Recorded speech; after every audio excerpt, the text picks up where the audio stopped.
राजतिलक की घोषणा। कैकेय पहुंचकर भरत अपने भाई शत्रुघ्न के साथ आनंद पूर्वक अपने दिन व्यतीत करने लगे। भरत के मामा अश्वपति उनसे उतना ही प्रेम करते थे जितना कि उनके पिता राजा दशरथ।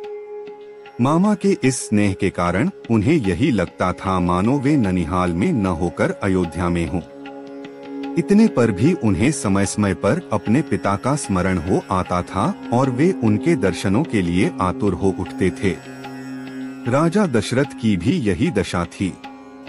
यद्यपि राम और लक्ष्मण उनके पास रहते हुए सदैव उनकी सेवा में संलग्न रहते थे, फिर भी वे भरत और शत्रुघ्न से मिलने के लिए अनेक बार व्याकुल हो उठते थे। समय व्यतीत होने के साथ राम के सद्गुणों का निरंतर विस्तार होते जा रहा था। राजकाज से समय निकालकर आध्यात्मिक स्वाध्याय करते थे। वेदों का सांगोपांग अध्ययन करना और सूत्रों के रहस्यों का समझकर उन पर मनन करना उनका स्वभाव बन गया था। दुखियों पर दया और दुष्टों का दमन करने के लिए सदैव तत्पर रहते थे।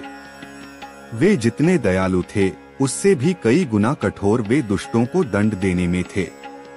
वे न केवल मंत्रियों की नीतियुक्त बातें ही सुनते थे बल्कि अपनी ओर से भी उन्हें तर्क सम्मत अकाट्य युक्तियां प्रस्तुत करके परामर्श भी दिया करते थे। अनेक युद्धों में उन्होंने सेनापति का दायित्व संभालकर दुर्धर्ष शत्रुओं को अपने पराक्रम से परास्त किया था। जिस स्थान में भी वे भ्रमण और देशाटन के लिए गए, वहां के प्रचलित रीति रिवाजों, सांस्कृतिक धारणाओं का अध्ययन किया, उन्हें समझा और उनको यथोचित सम्मान दिया। उनके क्रियाकलापों ऐसे थे कि लोगों को विश्वास हो गया कि रामचंद्र क्षमा में पृथ्वी के समान, बुद्धि विवेक में बृहस्पति के समान और शक्ति में साक्षात देवताओं के अधिपति इंद्र के समान हैं। न केवल प्रजा वरन स्वयं राजा दशरथ के मस्तिष्क में यह बात स्थापित हो गई थी कि जब भी राम अयोध्या के सिंहासन को सुशोभित करेंगे, उनका राज्य अपूर्व सुखदायक होगा और वे अपने समय के सर्वाधिक योग्य एवं आदर्श नरेश सिद्ध होंगे। राजा दशरथ अब शीघ्रातिशीघ्र राम का राज्याभिषेक कर देना चाहते थे।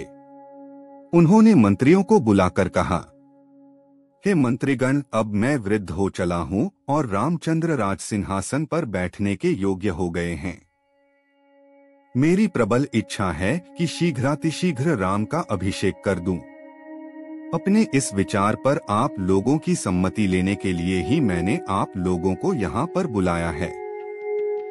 कृपया आप सभी अपनी सम्मति दीजिए। राजा दशरथ के इस प्रस्ताव को सभी मंत्रियों ने प्रसन्नतापूर्वक स्वीकार किया। शीघ्र ही राज्य भर में राजतिलक की तिथि की घोषणा कर दी गई और देश देशांतर के राजाओं को इस शुभ उत्सव में सम्मिलित होने के लिए निमंत्रण पत्र भिजवा दिए गए। थोड़े ही दिनों में देश देश के राजा महाराजा, वनवासी ऋषि मुनि, अनेक प्रदेश के विद्वान तथा दर्शकगण इस अनुपम उत्सव में भाग लेने के लिए अयोध्या में आकर एकत्रित हो गए। आए हुए सभी अतिथियों का यथोचित स्वागत सत्कार हुआ तथा समस्त सुविधाओं के साथ उनके ठहरने की व्यवस्था कर दी गई। निमंत्रण भेजने का कार्य की उतावली में मंत्रीगण मिथिलापुरी और महाराज कैकेय के पास निमंत्रण भेजना ही भूल गए। राजतिलक के केवल 2 दिवस पूर्व ही मंत्रियों को इसका ध्यान आया।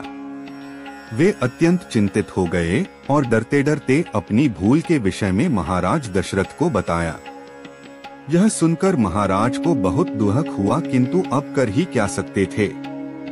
सभी अतिथि आ चुके थे, इसलिए राजतिलक की तिथि को टाला भी नहीं जा सकता था। अतएव वे बोले, अब जो हुआ सो हुआ, परंतु बात बड़ी अनुचित हुई है।